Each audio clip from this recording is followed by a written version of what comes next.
Hey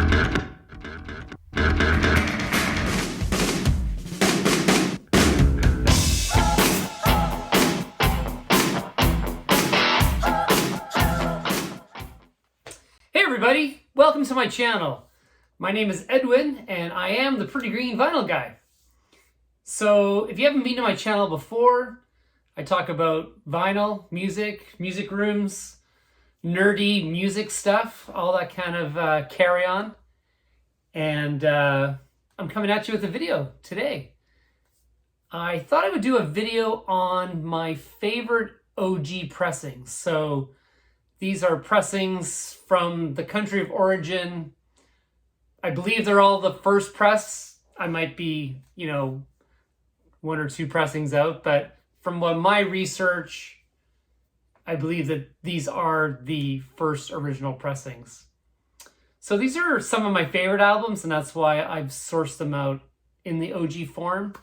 Maybe I bought a later version that was maybe a digital copy, and I just wanted to find the original vinyl itself. And some of them turned out are some of my favorite copies of the albums that I have. So I've got 10. I'll do my top 10. If you're not already subscribed to my channel, I'd ask that you please could sign up. Give me a thumbs up. Give me a thumbs down. Communicate. Write a note. Whatever. I don't take it personally. I just do this for fun. It's not my job. I like to share some vinyl finds and, talk about music, and I like to engage with people. And yeah, so without further ado, let's get on. So one of my first, this is the Kinks. This is Something Else. This is an original UK pressing with a Staunton jacket, and this is probably most people's top 3 Kinks albums. This is still their earlier sound. Some of the big songs on this were David Watts' Death of a Clown, and of course the very classic Waterloo Sunset, which may be their greatest single of all time. This is on this pie label with the kind of maroon, purpley red label. It is a stereo, so there could have possibly been a mono out before the stereo. I've even got the original inner, made in Great Britain, and it plays remarkably well. I believe I got this at a store in Copenhagen, of all places, when I was wandering around one night in Copenhagen. After a conference I was doing, I stumbled onto a record shop, and lo and behold, they had this. So yeah, the Kinks, Something Else, original stereo from England. Wonderful stuff. From around the same time frame, and I've got this in a cardboard sort of sleeve to hold it all together. This is the Small Faces. This is Ogden's Nut Gone Flake. And this came out in this circular, it was to look like a tobacco can. And this is pretty delicate, so I can't really do too much for you, but I'll give you a little. There's the inside. And then this is on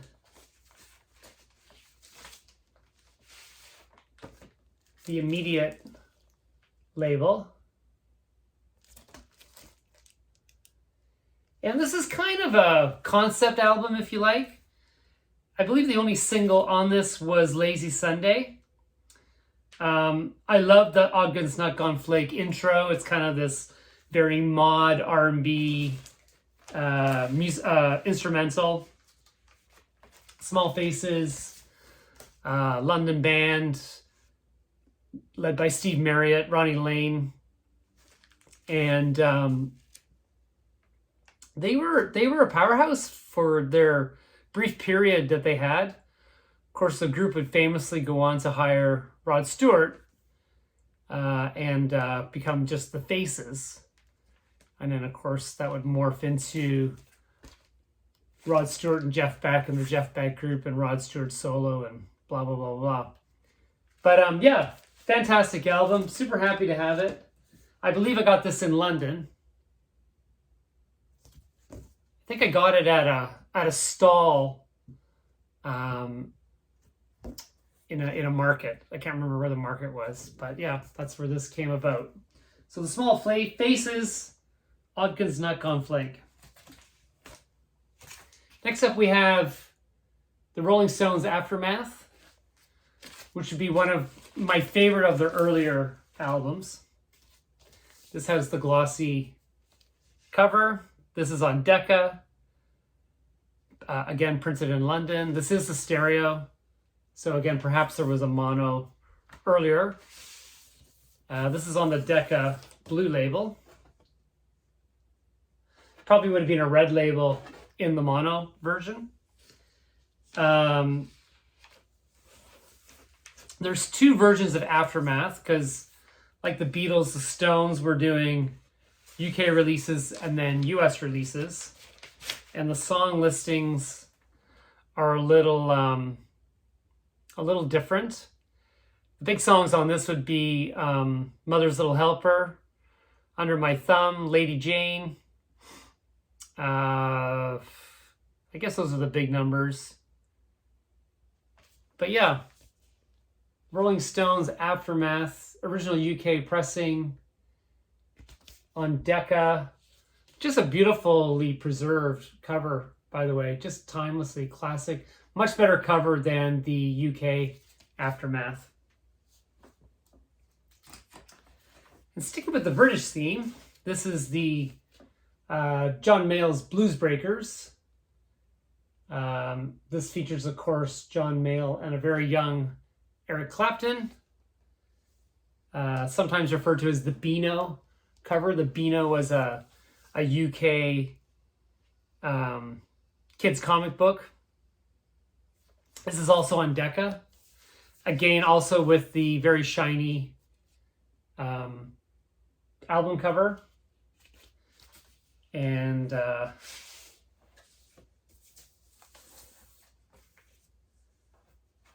this one's on the red label on Decca. And the vinyl on these is all very mint, very, very well preserved. This also has the original sleeve on it. And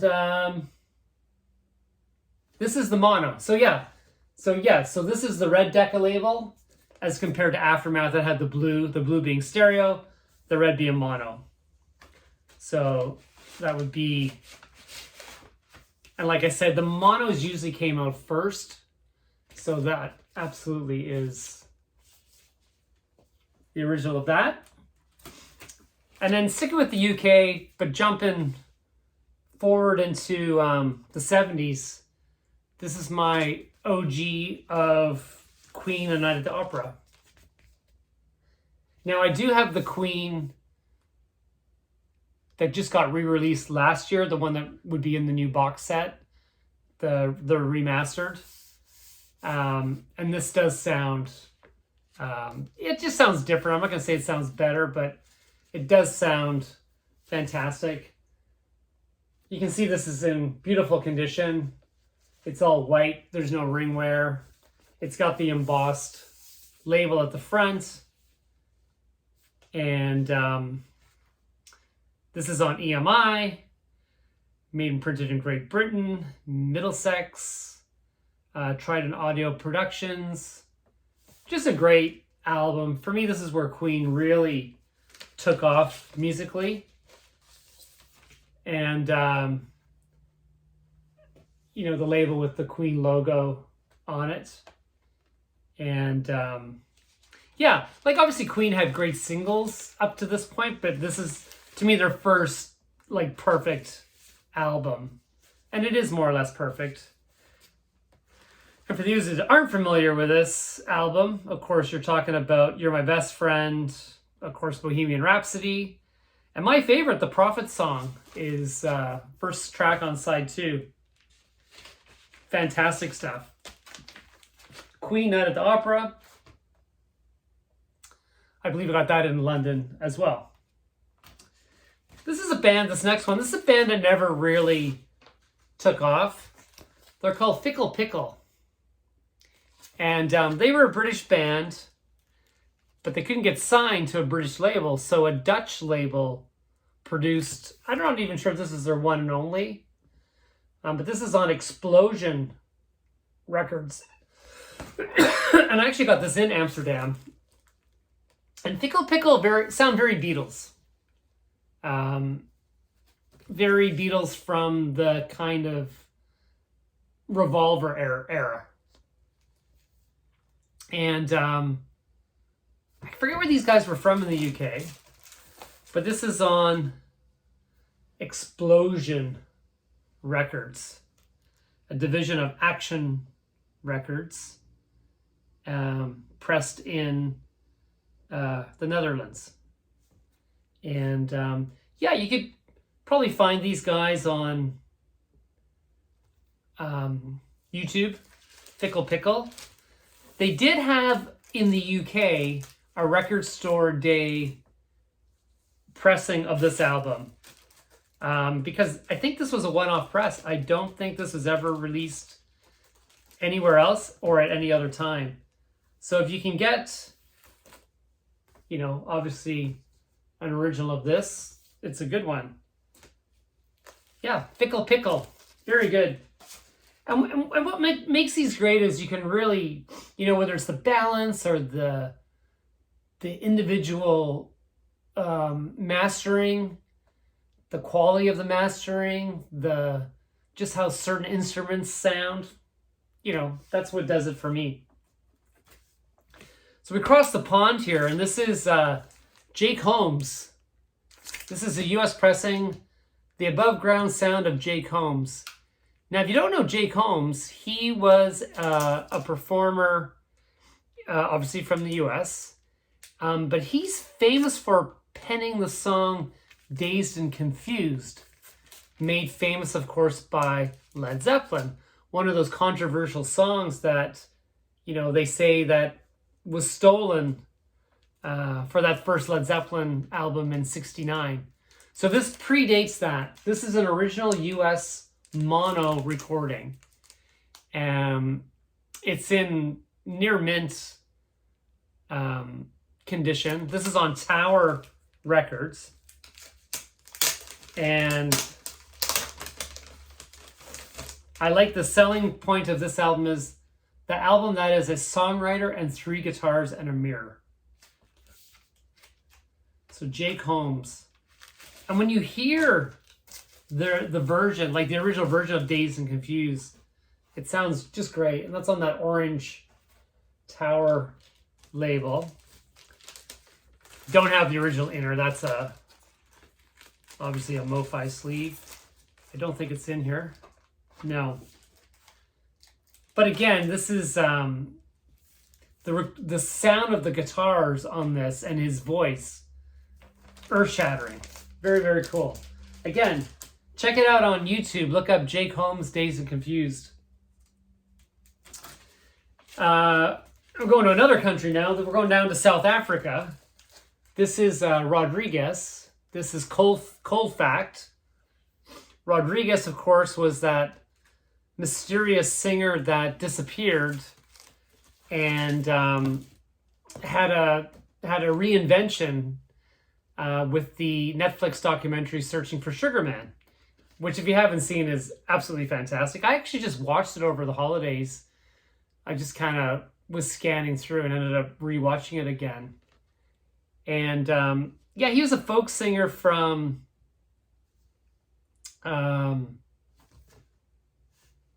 Detroit, I believe he was from.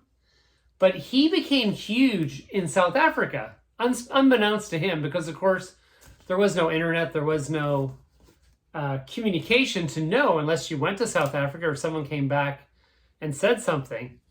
So this is a original South African press. This is on Sussex label. And this is kind of, you know, folksy, I guess Dylan-ish to a sense. Although he has a better voice than Dylan, no question there. And it's got a very 70s kind of undertone, you know, like that kind of like drifting away into a dream kind of idea. Some great songs. The title track, Sugar Man, Crucify Your Mind, Inner City Blues, I Wonder was, I think, the hit down there. And yeah, just fantastic. So Rodriguez, Colfax, Searching for Sugar Man. And then speaking of Dylan, this is, of course, another side of Bob Dylan. This is an original mono US. And what I love about this is when the harmonica comes in. I don't know if it's the mono, but the harmonica just sounds so different than on other versions of this I've heard. Now, I don't have, and I'm talking about, you know, like a greatest hits CD, which would be a digital when I want to listen to All I Really Want to Do or It Ain't Me, Babe. I believe those are both on the Best of Bob Dylan. And when you hear them on the CD and the digital harmonica, and then you hear the mono, fantastic. This is on the Columbia 2i. And yeah, super stoked. I found this at a garage sale, I think. Dylan 1964, another side of Bob Dylan. And yeah, fantastic. And lastly, something a little bit different. This is Brian Eno. This is Ambient Music 1. This is an original UK pressing. Actually, it's on the cover here. From 1978. And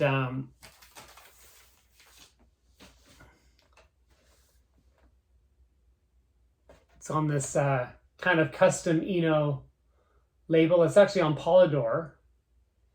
And I guess I picked this because, you know, electronic music, for the most part, when it took off, you know, I guess from the 80s on, was digital. And to have something, an early start, is fantastic. It just sounds different than something you would have acquired on a CD in the 80s and forward. So we're seeking out, absolutely. So yeah, this is Brian Eno Ambient 1. I do have the whole series. And Music for Airports does have the original inner as well. And